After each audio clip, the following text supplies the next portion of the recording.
Waria itu manusia juga yang punya hak untuk beribadah. Karena kami dilarang beribadah karena waria harus boleh beribadah kalau sudah bertobat menjadi laki-laki. Jadi begitu katanya.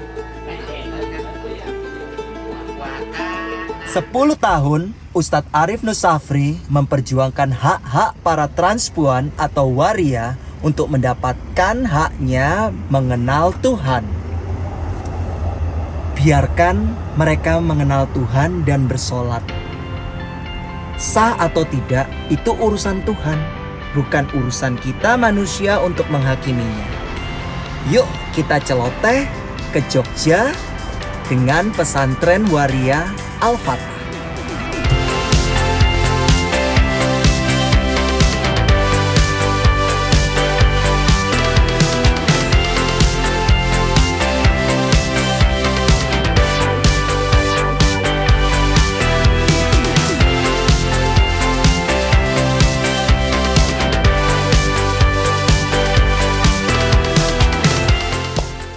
Ahoy pemirsa celoteh, pada edisi kali ini saya terbang dari Ceko menuju ke tanah air, tepatnya di kota Jogja melalui Zoom. Kenapa saya terbang ke kota Jogja? Karena di sana saya ingin menemui seseorang. Dia mestinya seorang ustadz, tapi dia lebih nyaman dipanggil dengan sebutan Mas atau Pak. Ya, saya langsung menyapa Mas Arif Nusafri Sitompul. Iya, benar. Orang Batak, Mas? Iya, benar. Saya tuh aslinya Batak, cuma memang sudah domisili di Yogyakarta. Oh, benar jadi itu. sudah Jawanya lebih kental ya. Saya lahir besar Surabaya, Mas. Hampir dekat. Oh iya, Nggak beda, oh lebih iya, kasar benar. jawabannya. Oh, benar. Nah, pemirsa, Mas Arif Nusafri ini sangat spesial menurut saya karena beliau ini mengajarkan agama, mengajarkan ngaji, dan membimbing orang untuk sholat. Namun yang dibimbing bukan sembarang kalangan, tetapi adalah kalangan marginal, yaitu LGBTQ, khususnya kaum waria. Nah, gimana ceritanya itu, Mas? Ya, awal ceritanya itu sebenarnya berawal dari teman. Ini teman duluan sebenarnya, Mas Alan yang sudah mendampingi mereka. Jadi 2010 akhir, saya lupa persis ya, 2010 akhir atau 2011 awal, intinya dia cerita kalau dia mendampingi teman-teman transpuan atau waria, ngaji, sholat, dan seterusnya. Namanya pesantren waria Al-Fatah. Oke. Nah, karena bagi saya itu hal yang unik dan aneh, nah, kemudian saya bilang ke beliau, saya boleh nggak ikut jalan-jalan ke sana? Oh ya nggak apa-apa. Nah, kemudian setelah jalan-jalan ke sana beberapa kali, lumayan lama sebenarnya saya hanya jalan-jalan, hanya untuk ngobrol-ngobrol, kemudian melihat-lihat yang seperti itu. Kemudian apa namanya itu? Dulu almarhumah Bu Maryani sebenarnya pimpinan pertamanya, ya, penggagasnya pendirinya, ya. penggagasnya, dan beliau sudah meninggal 2014 sepertinya kalau nggak salah ya, 2014 kayaknya. Iya. Kemudian pada saat saya bilang ini pada saya sering jalan-jalan ke sana, kemudian saya lihat memang ada yang serius di antara teman-teman yang belajar. Artinya walaupun saya nggak bisa menutup mata juga bahwa ada di antara mereka juga yang sekedar jalan, kemudian nongkrong, kan seperti itu. Tapi yang saya lihat adalah mereka yang serius pada saat itu ngaji. Maka Tapi kemudian lebih baik nongkrong di tempat agama daripada nongkrong di bar kan, Mas? Iya, benar. Jadi itu dia. Kemudian saya menawarkan diri ke almarhumah Bu Maryani pada saat itu. Saya boleh nggak ikut mendampingi teman-teman waria? Kemudian beliau bilang, oh ya, terima kasih banyak Mas, karena kita juga sering kesulitan untuk mendapatkan orang yang bersedia mengajari kita ngaji, mengajari kita sholat dan seterusnya. Maka kemudian itu mulainya. Awalnya sebenarnya hanya berawal dari teman yang sudah terlebih dahulu. Kemudian saya melihat ada dahulu aktif keseriusan. di Iya. pesantren Al-Fatah ini. Iya, Ya? benar, benar. Itu simpelnya seperti itu, Mas. Nah, kemudian akhirnya kecebur udah berapa tahun nih, Mas? Kalau dihitung-hitung berarti sekarang 2021, 10 tahun lebih sedikit 10 tahun. berarti ya. 10 tahun ya. Benar. Sudah Mm-mm. 10 tahun mengajarkan kepada waria ini. Nah, Mm-mm. ketika awal memulai, Mas, itu lingkungan itu karena Mas ini kan melakukan sesuatu melawan mayoritas ya. Iya. Melawan norma lah ya. Dalam agama Iya, pun ini benar-benar suatu itu. suatu perseteruan, Ah, sesuatu yang kontroversi ya. Nah, itu ada yang iya, iya. sinis nggak dari lingkungan Mas waktu itu? Iya, sebenarnya gini, ketika saya sebenarnya bukan tipe orang yang show up sebenarnya ya ketika melakukan sesuatu misalnya. Artinya saya hanya ngalir aja. Bahkan saya sebenarnya bukan orang yang aktif di dunia sosial media.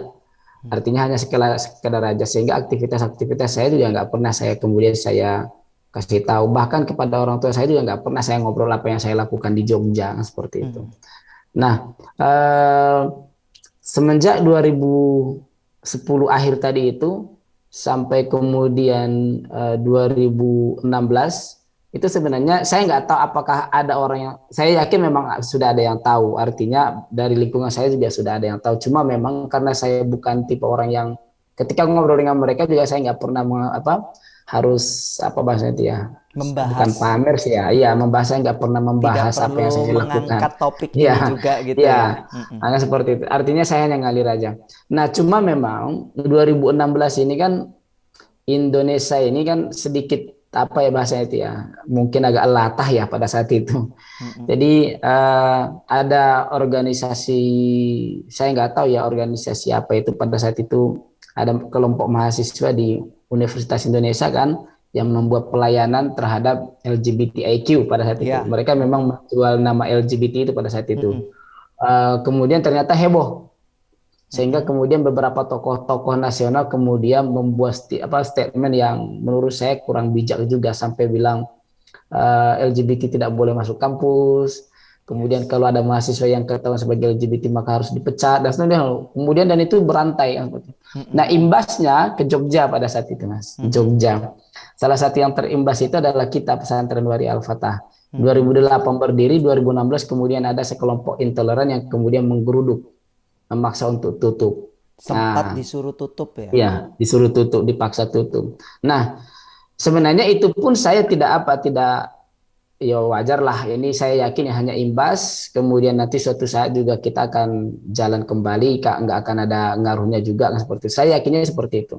Tapi kemudian yang mengganggu saya itu adalah 2016 itu.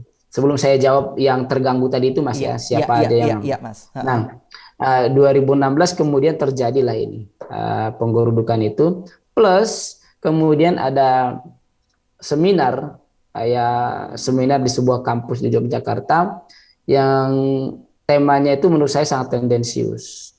LGBTIQ, laknat atau rahmat, atau laknat atau qadar, sepertinya laknat atau rahmat. Temanya itu, tema besarnya.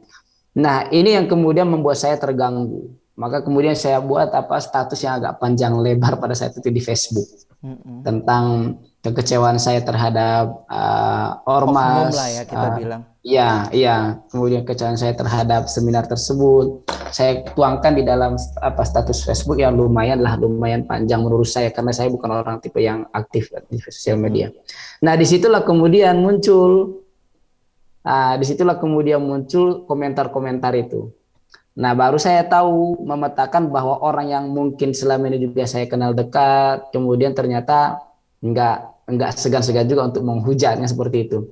Nah, di situ. Jadi maksud saya justru di situ baru saya tahu bahwa ada banyak orang yang tidak suka dengan apa yang saya lakukan, termasuk teman-teman dekat. Yang menurut saya teman dekat karena memang ada yang dari sama-sama kita dari pesantren dulu 6 tahun kan, karena saya dulu kan di pesantren belajar 6 tahun, ternyata memang ada kata-kata yang menurut saya juga tidak etis ya untuk kita sebagai orang yang sudah kenal lama malahan ya, Mas. Iya, apalagi yang beragama, karena ada kata-kata munafik lah, kemudian ya dan lain-lain. Nah, di situ baru saya tahu bahwa memang banyak yang berpendapat Maka kemudian juga ada juga yang kemudian datang ke saya juga menanyakan langsung juga ada. Menanyakan langsung artinya kok kamu bisa harus ngajar seperti itu? Ada memang, tapi kan itu lebih elegan. Menurut saya lebih elegan karena memang kita bisa dialog, diskusi.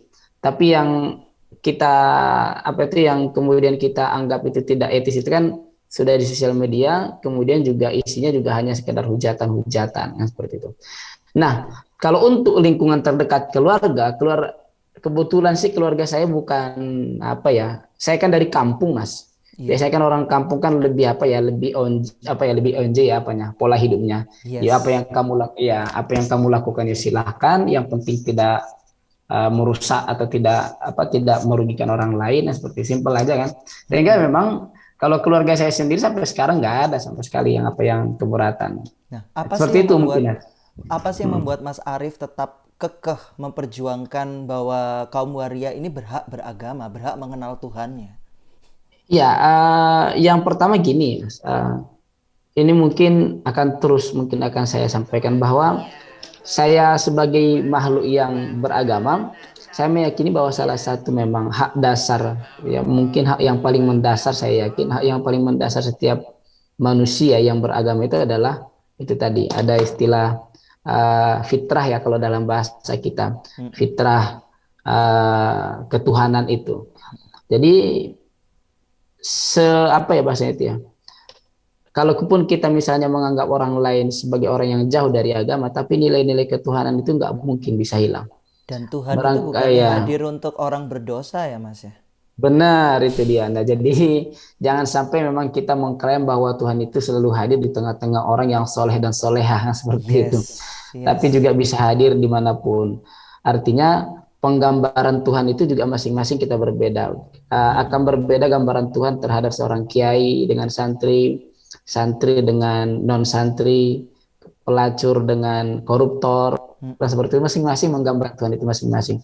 Tapi prinsipnya bahwa fitrah ketuhanan itu nggak bisa hilang dari setiap individu. Sehingga kalau kemudian ada orang yang ingin mengekspresikan itu agak naif juga menurut saya kalau kemudian kita melarang seperti itu. Nah, itu yang pertama Mas. Yang kedua menurut saya memang agama memang harus hadir di situ kan.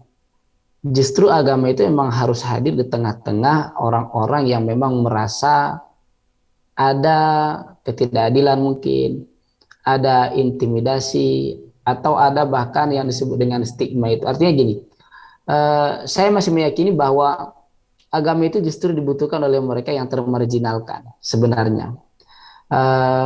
Kalau saya hadir di masjid, ya semuanya apa namanya itu semuanya orang-orang yang hadir ke masjid itu anggaplah mereka adalah orang yang sudah sadar dalam arti bukan tujuan mencari lagi, tapi lebih kepada proses untuk mendekatkan seperti itu. Kalau saya pun misalnya mau ceramah di tempat-tempat yang lain, saya yakin banyak yang sudah melakukan seperti itu. Banyak yang sudah melakukan ceramah-ceramah keagamaan di televisi, di YouTube, dimanapun yang seperti itu. Tapi kan justru mereka yang termarginalkan ini yang kemudian sulit untuk disentuh. Sebenarnya bukan sulit sih Mas ya, jarang disentuh barangkali ya. Mungkin karena bukan sulit, bukan jarang, karena memang tidak Iya, mau disentuh. iya, Bayangin aja Mas, mungkin, ini bukan ya, terjadi hanya di agama Muslim ya, di agama yang lain iya, saja. Jika ada seorang iya, waria masuk ke dalam masjid atau berjalan di iya, dalam altar gereja, pasti iya. mata itu langsung ngelihat. Benar, itu Penghakiman yang itu mereka ya, ngelihat. benar. Itu yang mereka rasakan, Mas. Benar itu, Yes. sangat benar. Jadi itu dia. Jadi dua hal itu mungkin yang paling mendasar menurut saya kenapa saya harus terus mendampingi mereka. Yang pertama kesadaran saya bahwa mereka juga punya fitrah, insting atau nurani ketuhanan itu yang nggak bisa kita tolak sampai kapanpun saya pikir. Yang kedua, karena memang itu tadi justru yang butuh spiritualitas lebih apa ya yang khusus pendekatannya adalah mereka-mereka yang termarginalkan. Tidak hanya transpuan menurut saya. Siapapun lah yang memang dimarginalkan oleh sistem. Mereka justru sangat butuh dengan nilai-nilai spiritualitas itu. Seperti Yes. itu, Mas Alan. Oke, dan ketika Mas sudah terlibat langsung selama 10 tahun, berarti Iya. Mas ini juga apa itu udah tahu betul apa permasalahan para waria-waria ini. Bagaimana? Eh, sedikit banyaknya saya paham, tapi saya nggak berani juga mengatakan paham betul seperti Iya, itu, tapi iya, iya, setidaknya iya. ya sedikit paham. Karena kan kalau kita bicara ajaran agama, tetap ya memang apa Hmm. yang mereka lakukan, apa yang terjadi sama mereka itu bukanlah sesuatu yang diridhoi lah. Iya kan? Iya. Tetapi Hmm. kembalikan lagi bahwa semua penghakiman itu adalah Tuhan yang bisa menghakimi, bukan Benar, benar. kita, iya kan? Nah, bagaimana Mas Iya, pertama kali mengajarkan kepada mereka gitu loh? Apakah Mas iya, juga mengajarkan kembalilah kepada fitrah kamu sebagai seorang laki-laki, hmm, atau hmm, lebih iya, lebih gimana? iya. Jadi gini, justru sebenarnya perubahan paradigma saya itu terjadi sebenarnya, Mas. Dari awal kemudian sampai sekarang 10 tahun. Di awal itu paradigma saya itu adalah mungkin sama dengan kebanyakan orang, stigma negatif itu masih ada. Karena saya 6 tahun di pesantren, saya juga tahu persis gimana pandangan orang-orang pesantren terhadap waria atau transpuan, seperti itu. Bahwa mereka dicap sebagai pelanggar kodrat, kemudian pendosa dan seterusnya. Kalau mereka beribadah nggak akan pernah diterima. Itu juga pernah saya rasakan, seperti itu. Nah, artinya bahwa apa yang dirasakan oleh mereka yang tidak suka dengan saya juga, saya bisa pahami itu, seperti itu. Hanya saja memang saya nggak pernah kemudian secara frontal untuk mencaci maki orang seperti itu, termasuk mencaci maki mereka yang transpuan. Nah, kemudian apa namanya itu? Eh, kalau kita bicara tentang transpuan atau waria dalam hal ini, itu tadi yang saya bilang, selama 10 tahun ini kemudian saya mencoba memahami mereka sedikit banyak. Ternyata memang ada kekeliruan. Mungkin ya saya beranilah mengatakan kekeliruan khususnya untuk saya secara pribadi lah. Untuk orang lain mungkin bukan kekeliruan menurut mereka, tapi menurut saya secara pribadi, untuk saya secara pribadi saya bilang ada kekeliruan selama ini yang saya yang saya rasakan, bahwa ketika memandang transpuan, kita jangan sampai kemudian mengatakan bahwa itu adalah kepura-puraan seperti itu. Kan ini selalu yang yang menjadi stigma kita. Yang saya kenali di pesantren itu, Mas Alan, itu ada yang umur 40-an, 50-an sampai 60-an lebih. Mereka merasakan keunikan dalam tubuh mereka itu semenjak mereka kecil. Artinya kalau kita ingin mengatakan itu kepura-puraan, mereka terlalu betah. Nah, seperti itu. Terlalu betah 20, 30 tahun, 40 tahun bahkan untuk kemudian berpura-pura. Nah, seperti itu. Dan Maka satu hal Mas, satu hal yang iya. menurut saya itu kadang-kadang Mm-mm. orang awam itu selalu mengatakan bahwa itu adalah menjadi Mm-mm. waria, menjadi LGBT Mm-mm. itu adalah pilihan. Itu menurut saya Iya, sangat sangat benar. aneh. Ngapain Iya, seseorang iya. memilih jalan hidup yang begitu susah Iya, gitu loh. benar, benar. Nah, jadi eh, persis seperti itu, Mas. Makanya saya bilang bahwa kalau bisa milih mereka nggak akan pernah mau seperti itu.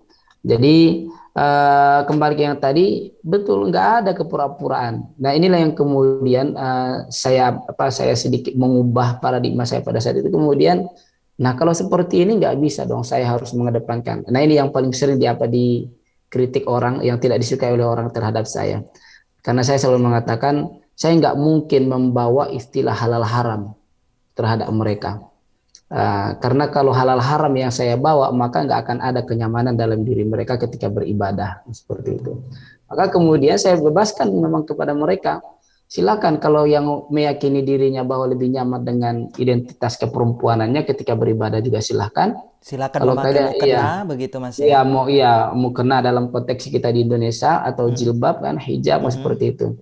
Tapi ketika kalian juga nyaman dengan pilihan kalian seperti sebagaimana laki-laki umumnya di Indonesia, silakan kalian menggunakan sarung, Ada. celana panjang. Ada yang menggunakan itu, Mas. Jadi Ketika ketika ketika ibadah. mereka melakukan sholat Mm-mm. itu tidak Mm-mm. semuanya waria itu menggunakan pakaian perempuan ya Mas ya? Iya, tidak semua, tidak Oke, semua.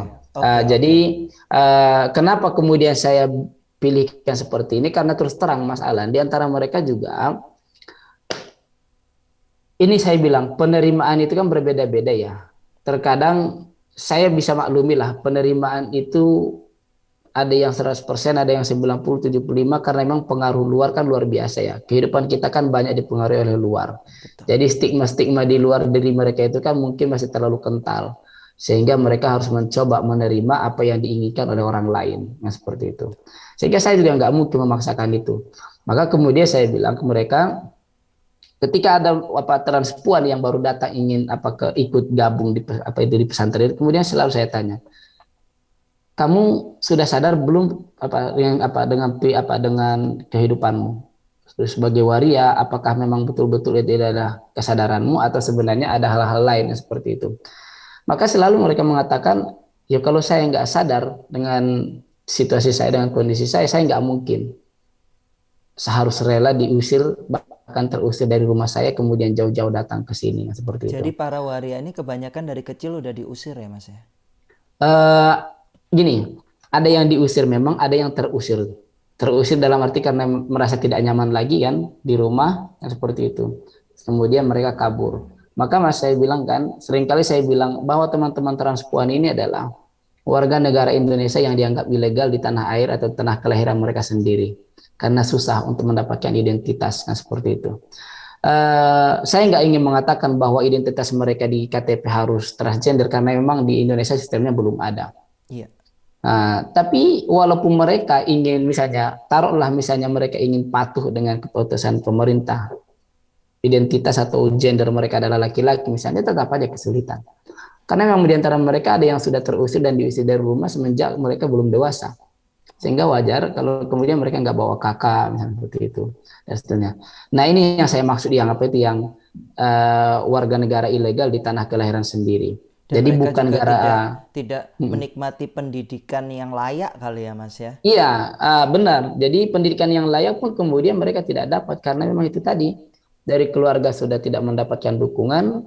Ketika terusir di usia sebelum dewasa, terjun ke masyarakat kan, masyarakat juga nggak apa juga, Tidak nggak menerima welcome juga, keberadaan tidak mereka. menerima, tidak menerima keberadaan mereka. Dan itulah kemudian saya bilang puncaknya, kalau di keluarga tidak diterima, masyarakat tidak diterima, pemerintah kemudian mendiskreditkan mereka. Terus masa agama juga hadir harus sebagai apa? Sebagai hakim seperti itu. Betul. Jadi ini yang saya apa itu yang saya tidak ingin agama kemudian justru hadir sebagai memperuncing kondisi mereka kan seperti itu. Sayang kalau agama kemudian juga hadir sebagai sebagai apa ya komoditi untuk mengerdikan mereka lagi, menstigma atau bahkan mengusir mereka juga. Masjid-masjid banyak yang apa yang tidak memberikan kenyamanan kepada mereka. Minimal Ustadz-ustadz agama apalagi hadir sebagai sisi kemanusiaan untuk mereka ya Mas? harusnya. Itu tadi yang di awal kita bilang Mas kan bahwa harusnya agama memang hadir di situ. Justru mereka lah yang butuh itu. Yang paling butuh. Itu dia Mas Alan. Wow. Kalau saya baca di berita 3 kali ya ditutup. Sebenarnya kalau dulu di 2000 semenjak apa di almarhumah Bu Mariani itu sebenarnya pernah diancam. Kalau yang betul-betul sempat ditutup itu adalah di 2016 itu, Mas. 2016 itu ya. Itu yang betul-betul sempat ditutup, dipaksa ditutup, kan seperti itu. Oke. Jadi emang itu yang betul-betul. Nah, kalau sekarang lokasinya di Kota Gede ya, Mas ya? Kota Gede, iya benar. Kota Gede itu bukannya terkenal dengan pesantren-pesantren juga ya, Mas ya? Ada pesantren di situ memang sebenarnya sejarahnya memang konon katanya adalah justru apa namanya itu ya orang-orang di sana itu adalah orang-orang yang relatif lebih taat beragama ya. Kemudian basisnya juga saya nggak berani juga mengatakan basis apa, tapi intinya memang Kota Gede itu adalah dianggap sebagai kota santrinya Yogyakarta pada saat itu. Dan bagaimana sekarang keberadaan Al-Fatah di tengah di kota center yang terkenal dengan apa itu kota santrinya Yogyakarta? Iya. Di posisi yang tempat baru ini ya Mas ya?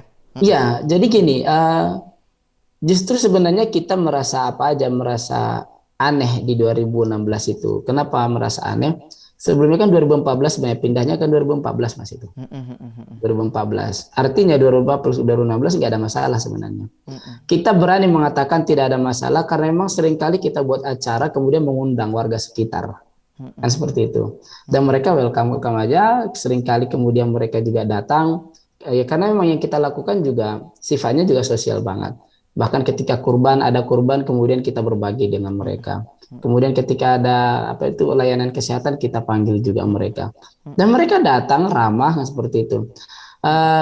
Cuma memang saya nggak tahu ya. Memang kadang apa ya, saya nggak tahu powernya mereka. Mudah-mudahan sih sekarang udah nggak lagi seperti itu. Memang powernya mereka yang kelompok-kelompok intoleran ini kan luar biasa ya.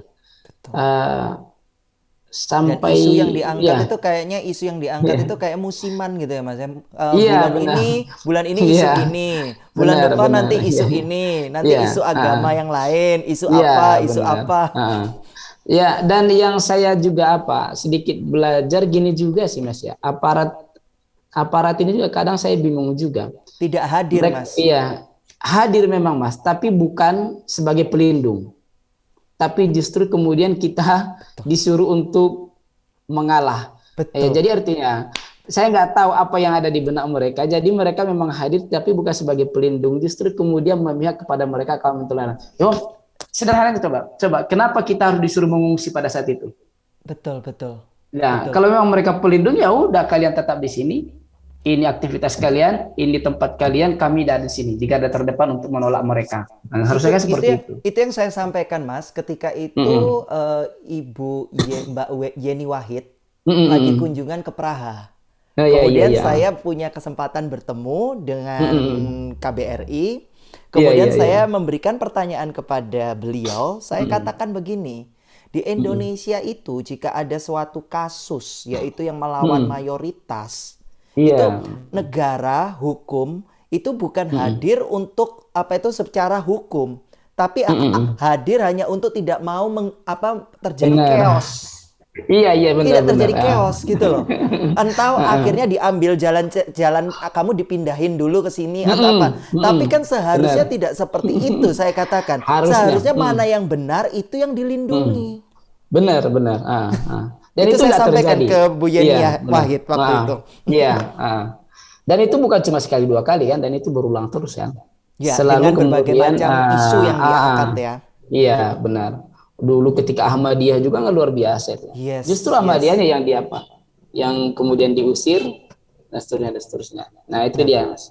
Kemudian Mas, saya juga dengar, saya juga baca bahwa Mas Arief dan Al-Fatahnya ini bukan hanya pendidikan agama ya, tetapi Iya. ada juga konseling, Iya, ada juga pendidikan lain, bisa diceritakan Mas? benar. Ya, jadi memang nah ini salah satu progres pesantren waria kita ini sebenarnya seperti itu. Sebelum pindah ke Kota Gede memang kita masih sangat fokus kepada tentang keagamaan. Tapi kemudian setelah di Kota Gede ini memang kita berpikir kita nggak mungkin selamanya harus bicara tentang keagamaan terus. Karena warga juga harus tahu bahwa teman-teman ini punya kapasitas dan punya kapabilitas di ruang-ruang yang lainnya seperti itu. Sehingga kemudian memang ada konseling memang yang kita lakukan, kita bekerja sama dengan beberapa kampus memang, misalnya dengan LSM juga kita kerjasama banyak. Ada pembinaan terhadap waria-waria lansia juga sekarang ada itu. Kemudian selama corona juga ada pembinaan keterampilan. Jadi sehingga ada istilah sekolah sore kita itu, sekolah sore di luar hari Minggu ya. Selain hari Minggu kita punya sekolah sore Sabtu atau hari-hari yang lain. Kemudian ini ada mahasiswa, saya lupa ya mahasiswa dari mana itu, mencoba memberitahuan ke kita, ada nggak teman-teman yang mau diajari berbahasa Inggris. Kemudian kita iya. Jadi memang kemudian kalau memang bersedia nanti kita akan kita akan coba diskusikan di internal pesantren, dan memang itu sudah mulai juga. Jadi artinya memang benar yang dibilang oleh Mas Alan tadi, sudah kita coba kembangkan. Karena kan gini Mas, kita nggak bisa memberikan hanya pelajaran agama ketika mereka di kehidupan sehari-hari perlu bekerja, mencari nafkah, dan mereka ini adalah orang-orang yang dimarginalkan dari usia sangat muda ya. Jadi mungkin mereka tidak mempunyai skill untuk menjadi seorang manajer. Kalaupun bisa, itu pun tidak ada perusahaan yang mau mengakomodir mereka. Benar kan? Jadi istilah mereka dimiskinkan itu betul. Nah, kenapa kok kemudian akhirnya kaum waria ini banyak tidak semua, banyak yang menjadi sampah masyarakat seperti Iya. pengamen, Iya. bahkan prostitusi dan semuanya, karena itu satu-satunya loh Mas yang mereka bisa lakukan terkadang ya. Iya, iya, iya. Nah, saya Benar. sangat setuju sekali bila Mas Alfata dan Mas Arif itu mengatakan bahwa agama bukanlah harus cuma agama melulu, karena Iya. agama penting, tapi Iya. hidup juga, mencari hidup juga penting juga. Iya. Nah, benar itu. Nah, makanya emang itu yang kita lakukan sekarang itu. Mungkin gara-gara corona juga sih ya, karena memang sehingga memang harus dan alhamdulillah memang banyak yang memberikan dukungan support kepada kita, khususnya tentang kegiatan-kegiatan tidak hanya pesantren waria sebenarnya, tapi beberapa komunitas di Yogyakarta memang kita bersinergi ya, dengan IWAYO, Ikatan Waria Yogyakarta, kemudian Kebaya, dan seterusnya. Jadi memang kita punya bersinergi untuk mengembangkan kapasitas teman-teman transpuan secara umum. Seperti Oke, itu, Mas Alan. dan saya juga dengar selain apa itu organisasi LGBTQ yang ada di Indonesia atau organisasi sosial, ada organisasi keagamaan seperti Nahdlatul Ulama juga memberikan support ya Mas ya. Iya, kalau support secara langsung dulu memang kita ada kampus UNU sebenarnya di Jepara, Universitas Nahdlatul Ulama Jepara yang memberikan support secara langsung, karena memang dan itu pun sebenarnya ada apa namanya itu, saya tahun 2001 ya, 2019 kayaknya berakhir. Kalau yang kelembagaan secara khusus untuk memberikan dukungan sebenarnya memang UNU pada saat itu. Kemudian dukungan-dukungan lainnya itu adalah lebih kepada apa namanya itu ya, ada kunjungan-kunjungan lah, termasuk kita juga melakukan kunjungan-kunjungan Kunjungan-kunjungan. juga terhadap beberapa pesantren dan kiai-kiai seperti itu. Sampai sekarang Uh, ada berapa warga binaan Mas? Kalau yang Kita mau terdaftar nyebut itu warga binaan atau apa itu orang yang menjadi ya, mengikuti pesantren lah. iya sebenarnya bukan warga binaan sih memang Iya, ya. iya, iya. Saya juga sebenarnya lebih senang istilah pendamping sebenarnya di mereka. Jadi Yes. jadi kalau ditanya sebagai apa, di saya selalu mengatakan saya mendampingi mereka, bukan pembina, bahkan bukan ustadz selalu saya bilang. Jadi makanya saya sebenarnya Kenapa tidak Mas? begitu ya. Apa ya? Saya nggak tahu ya. Memang saya nggak nyaman aja dengan istilah ustadz itu sebenarnya, karena terlalu ideal masalahnya untuk konteks Indonesia loh ya. Ha, ha, ha, ha. Untuk konteks Indonesia terlalu ideal masalahnya istilah ustadz itu. Makanya saya nggak mau juga terbebani dengan istilah itu. Kemudian Apalagi kalau Mas Arif ambil faknya, ini fak yang sangat kontroversi. ya, iya benar-benar. Mesti kan dalam benak kita orang Indonesia mungkin kan mereka akan mengatakan ini bukan ustadz, bukan apa dan seterusnya. Makanya memang itu tadi. Nah, jadi kalau ditanya tadi berapa apanya Jumlah. totalnya transpuan atau jumlah transpuan atau waria yang mengajar di situ, kalau sebenarnya yang terdaftar itu sekitar 50 kurang sedikit. Tapi ditambah sekarang dengan program lansia sekitar 60-an. 60-an ya. 60-an karena ditambah dengan ada program lansia kita kan. Apakah ada Jadi ada waria yang non muslim juga kadang-kadang datang Mas? ada Ada, yang wow. Ha. ada. Dan Jadi diterima memang ya. kita itu ya. Dan memang kita nggak pernah memberikan sekat kepada apapun. Karena gini, yang kita ajarkan juga di sana kan sebenarnya sangat universal, Mas. Universal gini, pengajian kita itu sangat universal. Kalau ibadahnya memang iya, kita nggak pernah juga menyuruh mereka, memaksa mereka. Tapi kalau pengajian saya pastikan itu sangat universal. Nilai-nilai sangat manusiawi banget. Sehingga kalaupun ada misalnya teman-teman transpuan yang non muslim datang ke sana, saya yakin telinganya nggak akan panas ketika mendengarkan pengajian-pengajian di sana. Nah, sehingga emang ada yang Hindu juga ada kan? Yes. Dan Yang dan Hindu dan kan? dan memang bukankah agama itu hadir untuk semuanya ya Mas ya? Iya, Kita jadi tidak emang boleh. Saya teringat mm, loh Mas, ini mm, pengalaman saya pribadi waktu saya mm. berjalan ke Iran. Iya, Saya iya, saya non muslim Mas, ya mm, kan. mm, Dan mm, ketika itu saya memasuki salah satu masjid besar di situ, yaitu mm, masjid yang sangat indah di kota Shiraz kalau nggak salah. Saya mm, memasuki di kota Iran itu, kemudian di situ tertulis besar-besar bahwa mm. turis non muslim itu welcome di Oh iya, iya, iya. di dalam masjid itu. Dan Mm, saya mm, mm. masuk. saya melihat orang ibadah, orang apa ya, tapi kita tetap harus menghormati ya. Kita Iya, tidak benar, bisa benar. ribut, tidak bisa apa. Saya menghormati dan saya nyaman. Dan kemudian saya sempat bertanya kepada petugas di masjid itu. Saya tanyakan, kok boleh?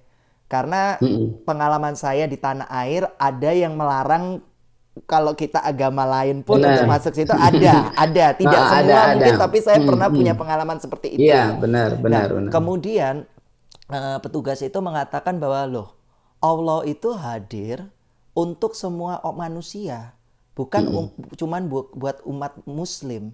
Dan alangkah indahnya jika ada orang yang bukan Muslim masuk ke dalam masjid ini dan merasa nyaman. Itu kata-kata dia. Dan saya katakan, wow, that's nice. Benar. Iya, coba kalau semuanya bisa seperti itu ya, asik kayaknya hidup di dunia ini. Bukankah agamaku adalah agamamu? Jadi kan, Iya. iya kan Jadi Mas ya. emang- Kalau kita bisa Iya. menghargai kehidupan masing-masing, itu kayaknya nggak perlu jadi mikirin ini dosa, ini apa, tapi kita Iya. lebih melihat orang itu secara manusia. benar. Menegur itu wajib Mas ya. Iya, Kita bilang, benar. kamu salah, tapi dengan Iya. kasih. Betul. Itu kalau betul. menurut saya ya. Iya, benar itu benar. Jadi memang kita butuh sebenarnya memang kehidupan beragama yang seperti itu, betul-betul inklusif, memberikan kenyamanan, kesejukan seperti itu. Jadi udahlah, bahwa ada ranah-ranah yang privat banget itu iyalah. Artinya kalau memang lagi beribadah silakan aja beribadah masing-masing.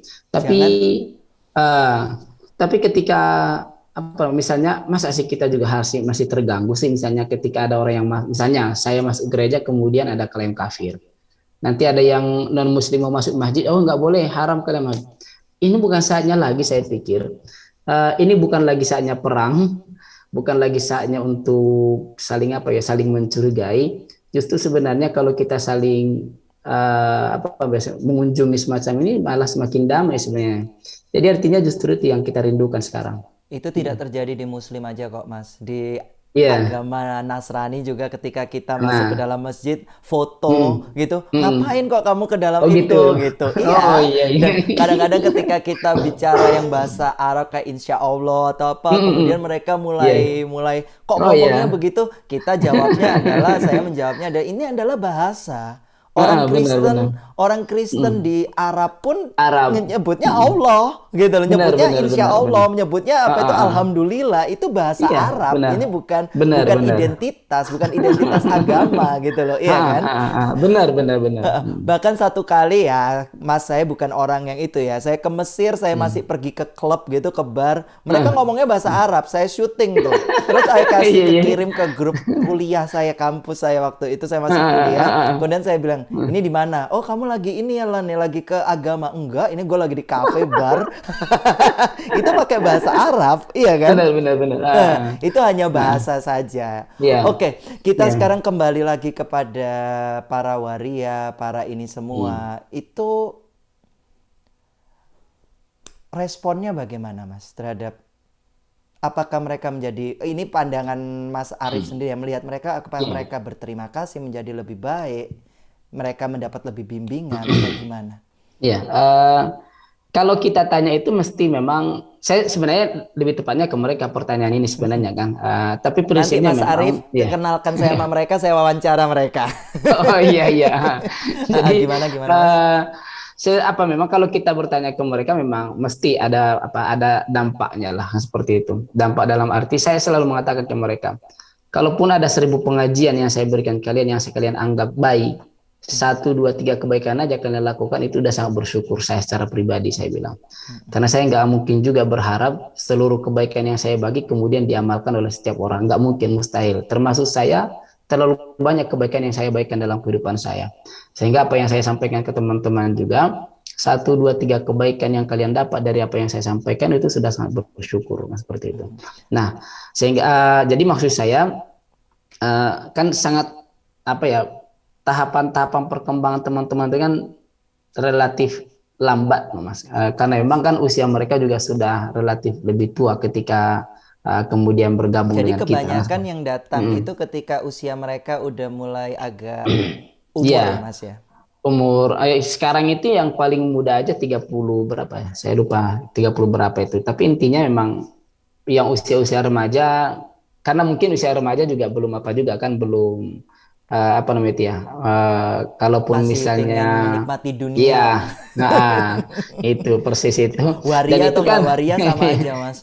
benar ya. Jadi waria kamu kan waria Cuma sama Mas aja. Arif aja yang dari muda udah niat. Jadi itu dia memang perubahannya memang paling memang mereka selalu mengatakan misalnya saya nggak usah sebutin nama-nama lah ya. Iya. Ada yang dulu tidak bisa mengaji kemudian sedikit banyaknya sudah paham, sudah bisa ngaji. Kemudian yang tidak bisa bacaan sholat. Nah, bacaan sholat kan di Islam itu kan bahasa Arab itu mas, jadi otomatis harus lebih sulit. Mereka harus menghafal.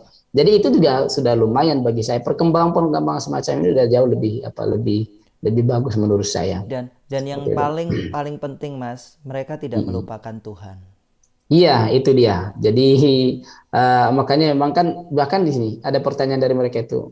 Mereka memang manggil saya Ustadz walaupun saya bilang mungkin gara-gara Indonesia ya, sedikit ngajarkan agama udah jadi Ustadz. Masalahnya kan gampang banget jadi Ustadz Indonesia ini memang. Jadi Habib aja gampang Mas.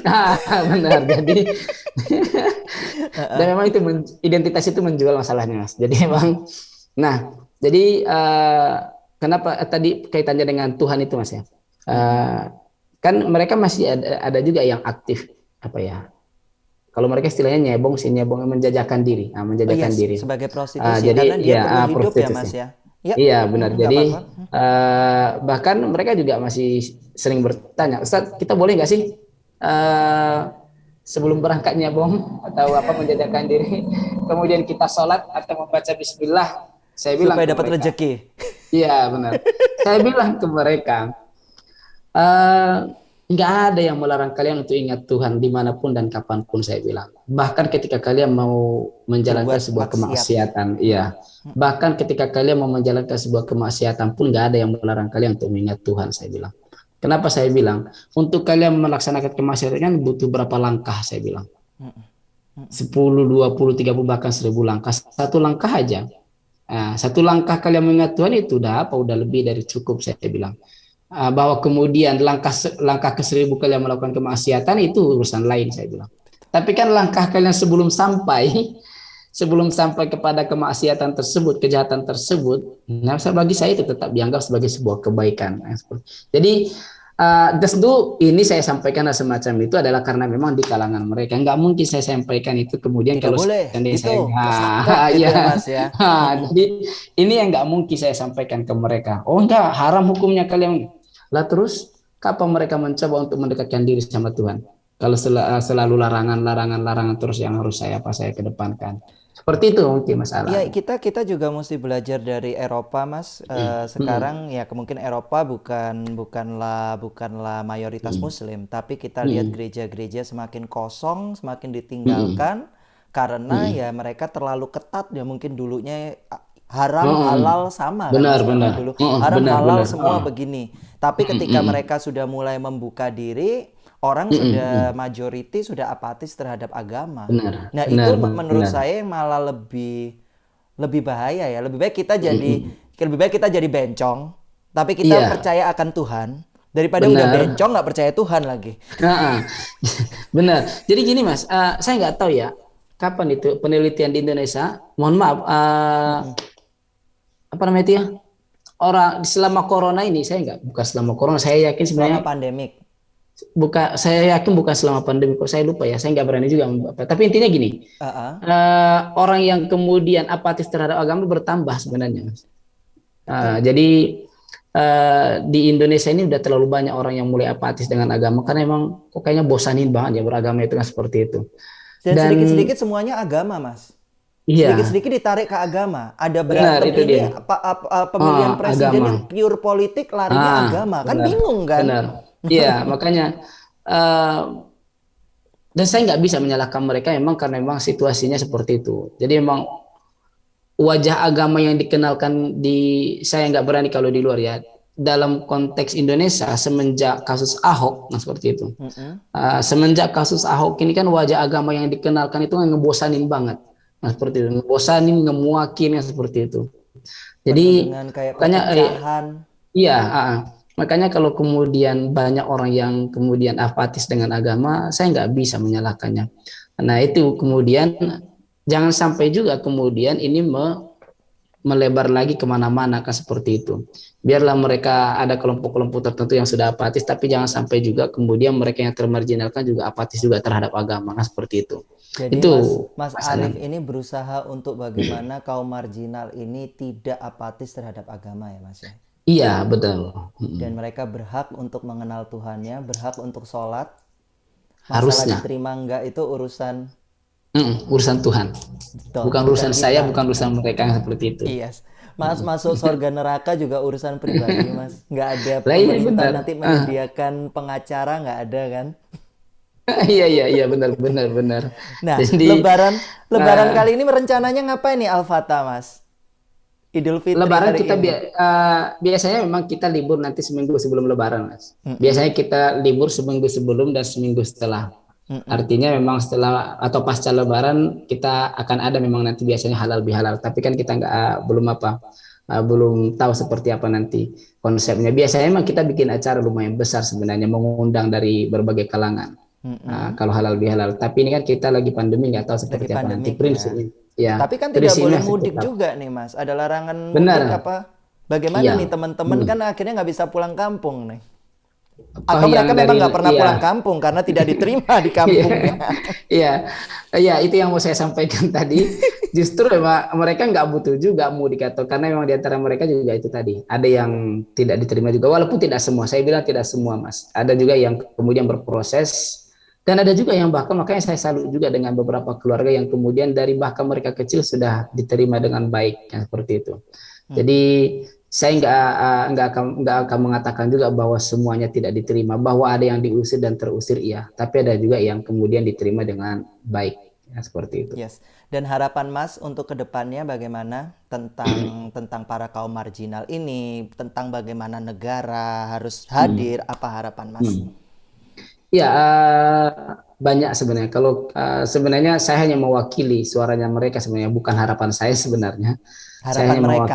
iya harapan mereka seperti yang pertama memang saya ini akan terus saya sampaikan ini kepada siapapun yang seperti itu bahwa jangan sampai mereka adalah anak tiri atau warga ilegal di tanah kelahiran sendiri termasuk di Indonesia seperti itu. Jadi pemerintah harus hadir sebagai orang yang memberikan hak kepada mereka dalam hal apapun. Dalam hal apapun saya bilang bahwa mereka adalah warga negara dan mereka juga banyak kiprahnya juga terhadap negara ini kan seperti itu. Yang kedua untuk masyarakat saya pikir ayolah kita kembali membuka diri yang seperti itu. Penerimaan terhadap waria khususnya sebenarnya dari dulu sudah udah biasa kok, kehidupan mereka sebagaimana orang lain juga sama. Artinya sebagaimana normalnya kita memandang heteronormatif, sama aja kepada mereka juga dulu juga pernah terjadi bahwa mereka diterima di keluarga, bahkan di dalam berbagai macam ruang seperti ruang dialog, ruang diskusi mereka juga diterima, ruang seni dan mereka juga banyak diterima. Kenapa sekarang kemudian kita muncul sebagai orang yang membatasi kan seperti itu? Mereka punya kapasitas juga, di antara mereka ada yang punya kapasitas untuk bekerja di dalam pekerjaan normal pekerjaan formal, non formal juga silakan aja diberikan sesuai kapasitas mereka. Dan untuk agama tentunya ini yang menurut saya paling penting ya. Untuk pemuka agama saya pikir jangan samakan berhadapan dengan karena ini kan kehidupan sosial ya Mas ya.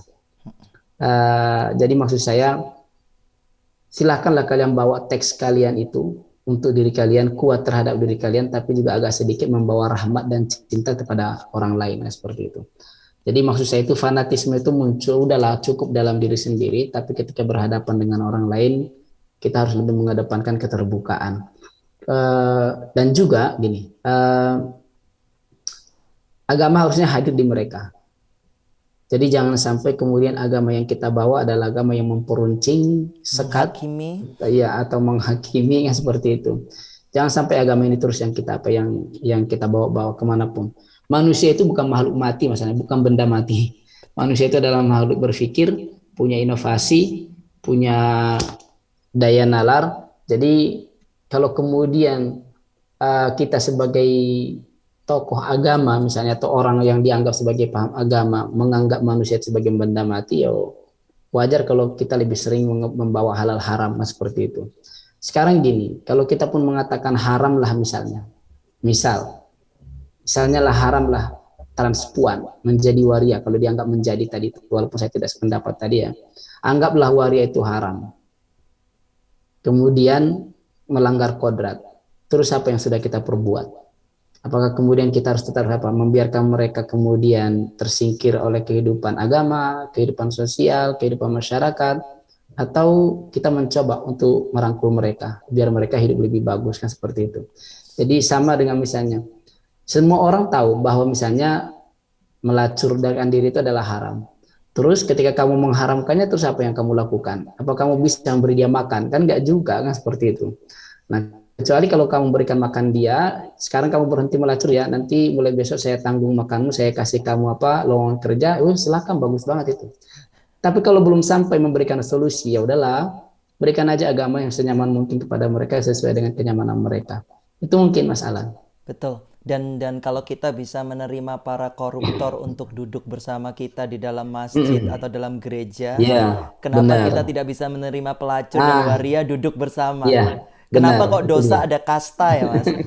Benar. Dosa aja ada kasta ya, ternyata bukan cuma pahala yang dikasta, ya benar.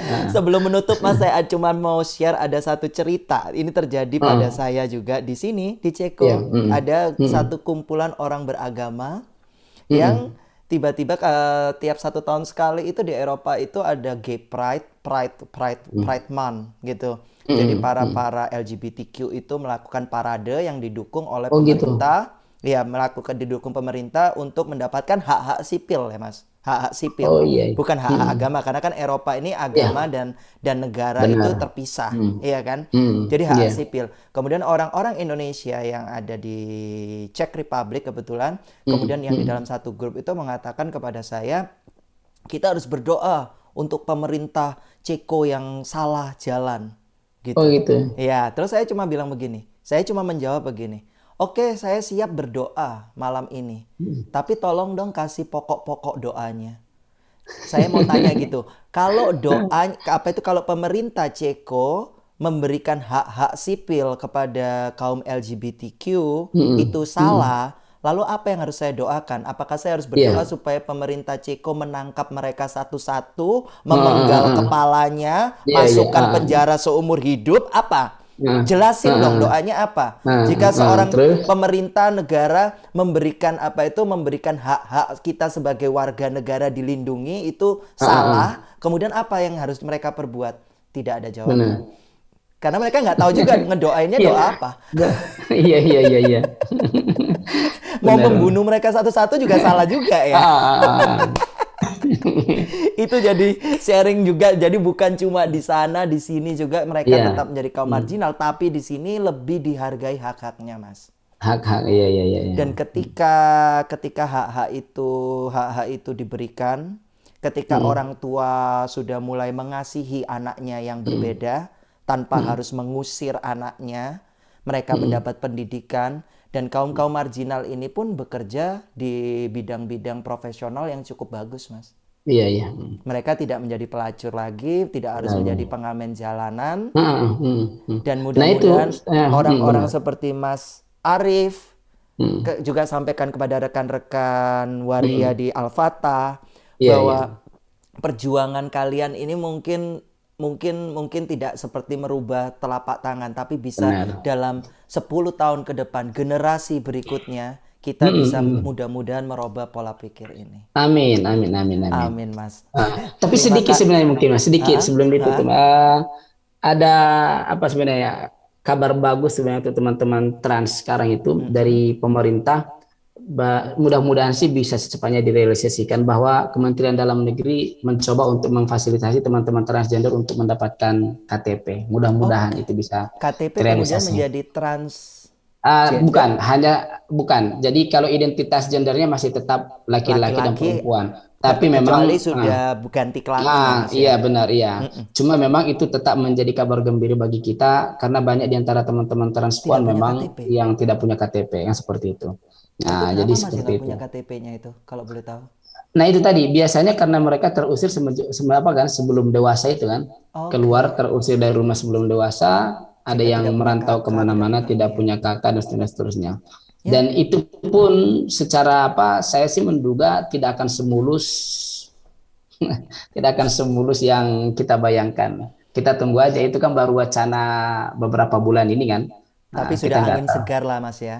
Benar, itu Angin dia. segar dan padahal itu adalah hak setiap warga negara mempunyai Iya, identitas. iya benar. Itu kan hak sebenarnya, tapi kita bahagia banget mendengar itu coba. Harusnya kan dari dulu kan seperti itu. Iya, iya. Ya Harusnya mudah-mudahan itu dari dulu. mudah-mudahan Mas. Thank you Iya, loh Mas iya. Arif No Sama-sama, atas waktunya.